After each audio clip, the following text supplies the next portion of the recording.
Hi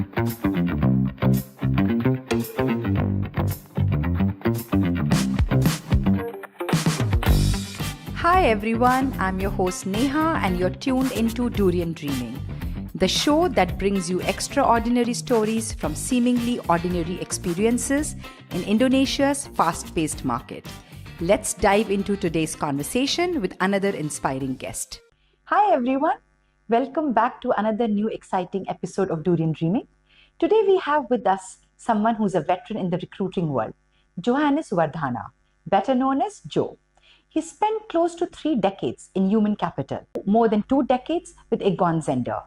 So let's get into this exciting conversation with Joe and get to know the recruiting world up and close. Hi Johannes, welcome to the episode of Durian Dreaming. Hi Neha, nice to meet you. Pleasure to have you with us. My honor. So Joe, you have probably seen thousands of CEOs, CFOs and board members over your career. And so when you meet them for the first time, what is the thing that shines out which makes you think that he or she has the leadership quality or the leadership spark? Well, there's this thing called charisma, right? Gravitas.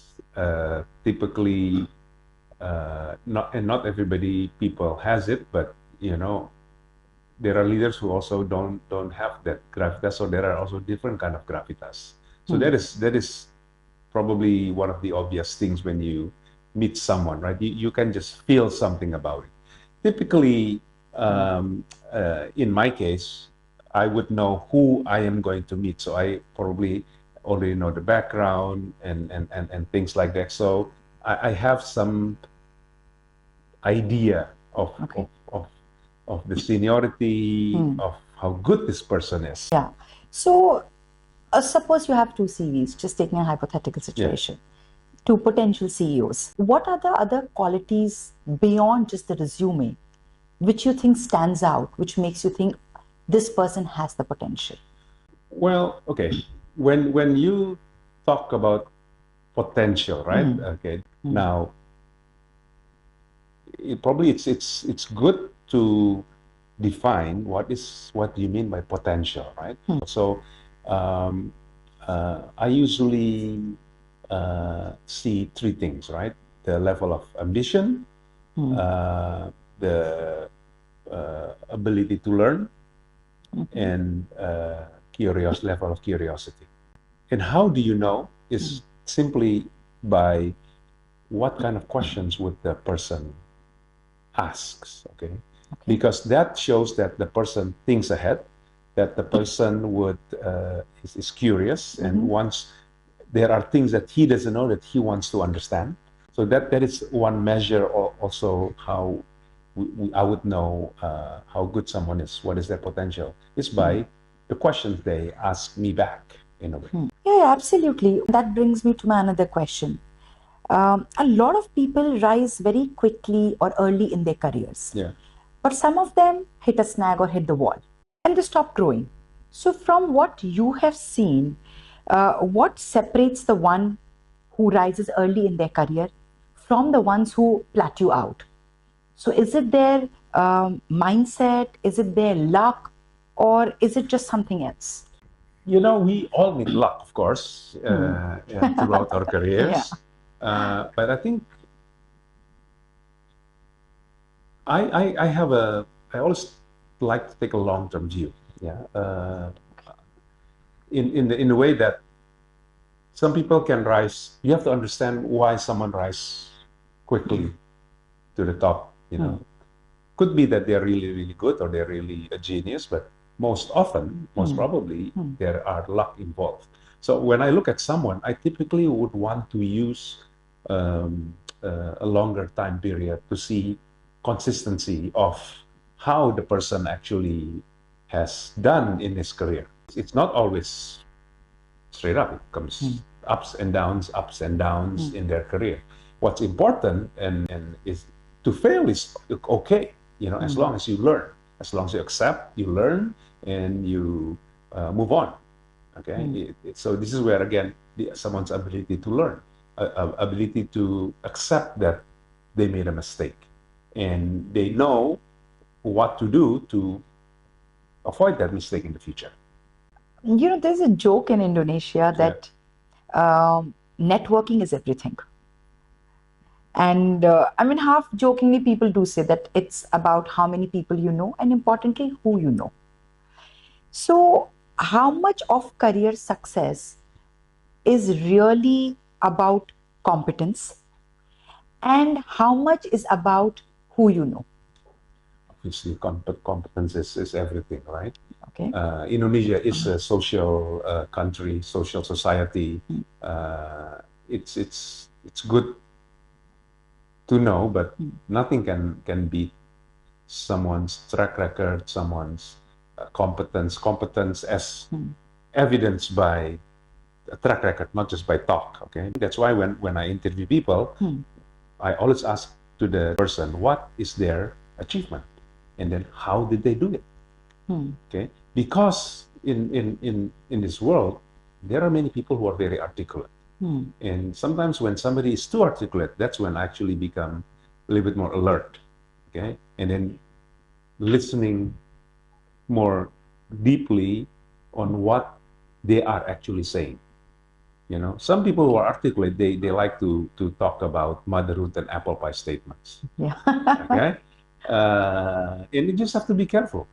Or there are people who would say, "I achieved this, I achieved that," you know, but in reality, it was a teamwork, right? So there is an insight into someone's character.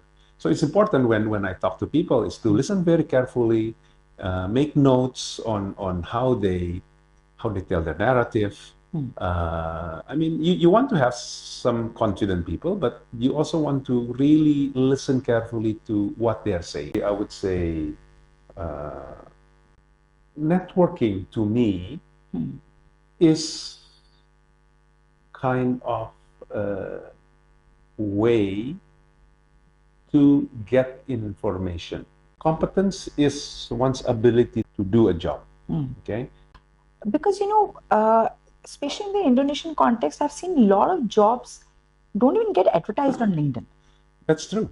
So you may have the competence and the skill set, but if you're not even aware that this company is hiring or it's not published on LinkedIn, for instance, or any career site, you won't even get a chance to kind of apply for it. No, so that's absolutely true. In fact, if I could give some statistics from my experience, 60 to 70% of jobs are not advertised.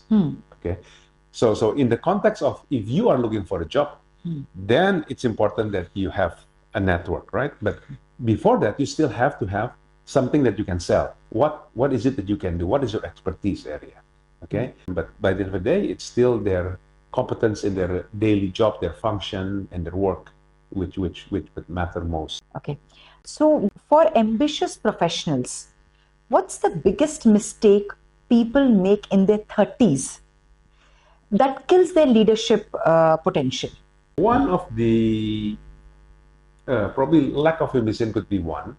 That's always a killer, right? When you don't have ambition, when you don't want to put in more effort, or you don't want to do more than what you are supposed to do.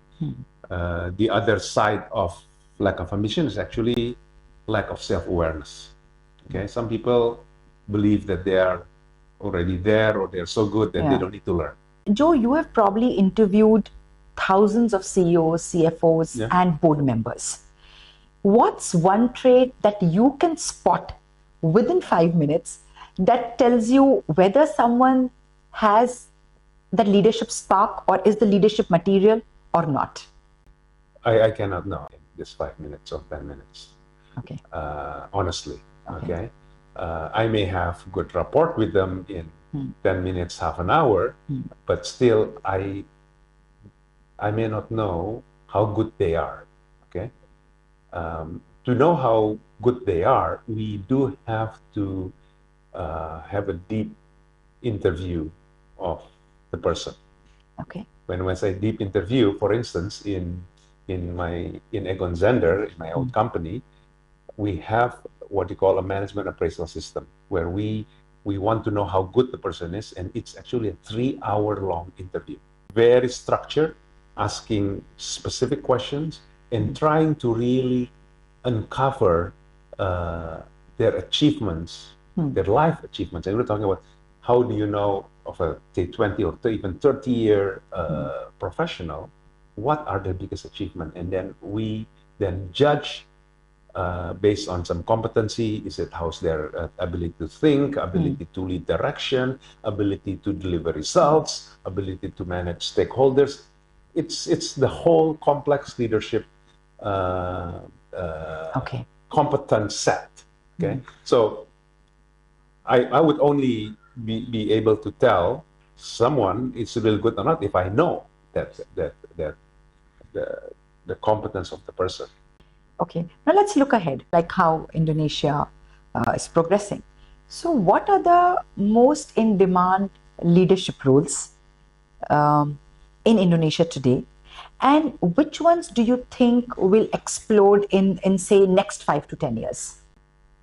The unfortunate thing about Indonesia is that the percentage of population who have university education is very low, 5 to 10%. Okay. Okay, so that's one thing, and if you look at understand why is that, it's because we were only independent in 1945. The Dutch did not build schools for us; they just built schools for themselves. So in 1945, when we were independent, you know, I think 90% of the population was still buta huruf, you know, not able to read. Okay, and then but slowly this number has gone up, but still the lack of education is causing the scarcity of talents. Number two, when you're talking about good corporate talent, we are not as a country not as fortunate as India, for instance, right? India has had a long of British heritage companies set up, right, which over the last say 100 years established. You know, Indonesia corporates were established only in the 80s. Okay, so we are still young in terms of professional credentials. Okay. Okay, we are still young, and there are and that's why the number is actually still very, very low. So scarcity of talent is a big prohibitor of talent in Indonesia. Joe, let's talk a bit more about the executive search world. Yeah. Yeah. So you would have seen it all. Like you would have seen polished resumes, quiet negotiations, intense boardroom interviews. What's something that headhunters know, but they never really say about it? So, for instance, if I'm a candidate sitting across you, what are you really observing which is beyond my resume or beyond those papers? I mentioned earlier about self-awareness, for instance. Okay, it's something that I particularly pay attention to. Okay, curiosity is something that also I take close note. For example, you have probably been in a situation where your person who talks to you just monopolizes the discussion. Okay, there's no self-awareness and there's no curiosity in this person. If you are curious, you would ask questions, especially if you don't know the person, right? You don't talk too much. You are aware of where this discussion is going. So this would be two probably examples that I would be on alert and doing it in a natural way, of course, but making mental notes on how they say it and how they come across. Okay. Now let's come down to the resumes. So suppose you don't meet a person face to face. So awareness or curiosity would be the second step. First is getting shortlisted in resume. So for instance, there's a job advertised and you've got what, 100 plus 200 odd resumes.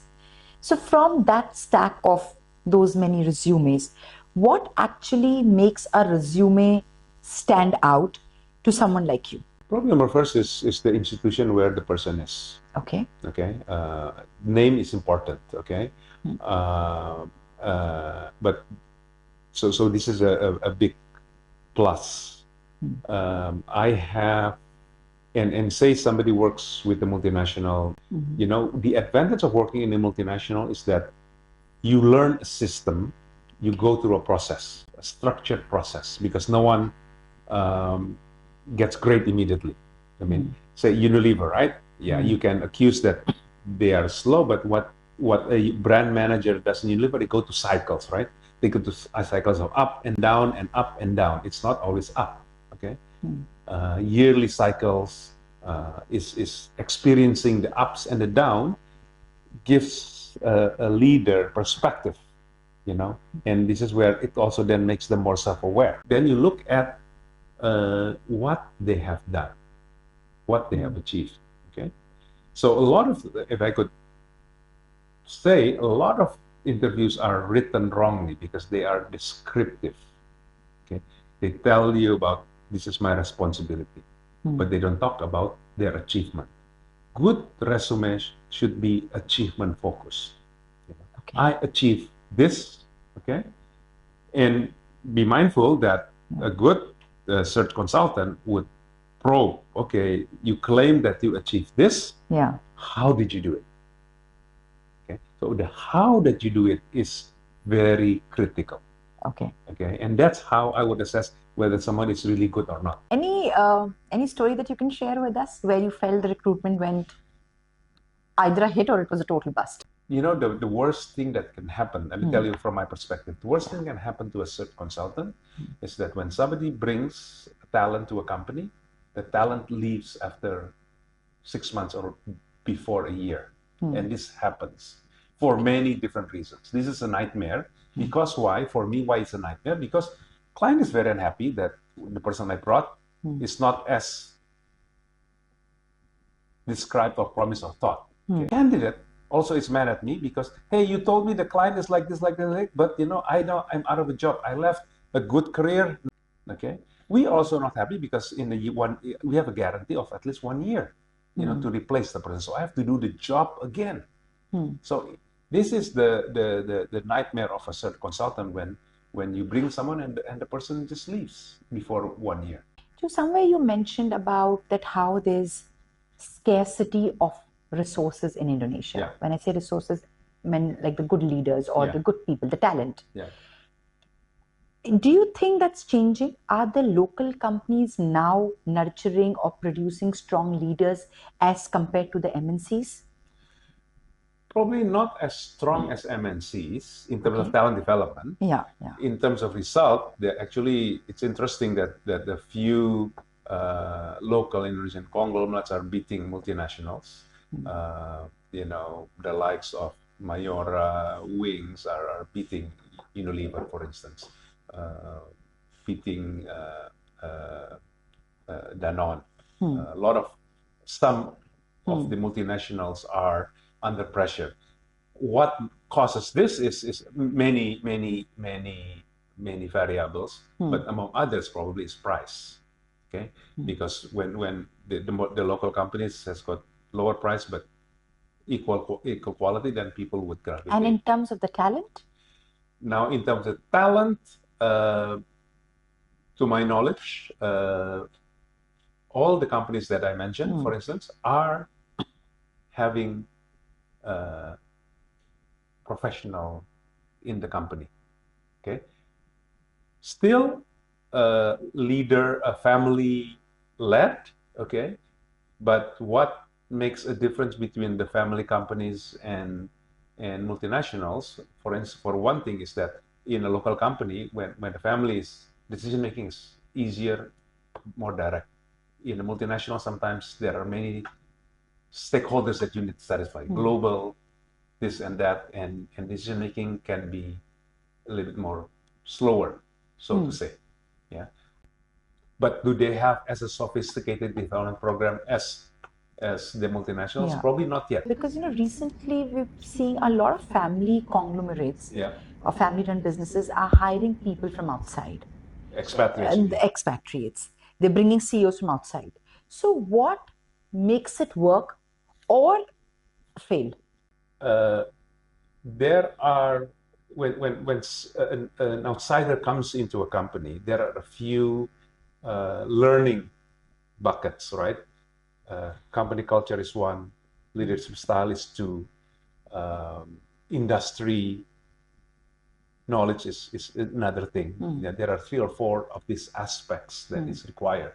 Among this important is, of course, culture. You know, what works usually for Indonesian companies, if you want to hire an expat, I would, if you hire somebody without Indonesia work experience, it's a higher risk. If the person has worked in Indonesia, you know, it's less risk. Okay. Why? Because if you have worked in Indonesia, you probably would have gone through a learning curve of how to work with Indonesians. And Indonesians, you know, can be, just in any culture, you know, there are Indonesian way of doing things yang you need to be aware of, right? And you cannot be, you know, too emotional or too angry. You have to be nice and respectful. Face is important. Okay, so that's why usually skilled people who have adapted or knows how to work in an Indonesian setting. Okay. Joe, before we wrap up, one last question. Yeah.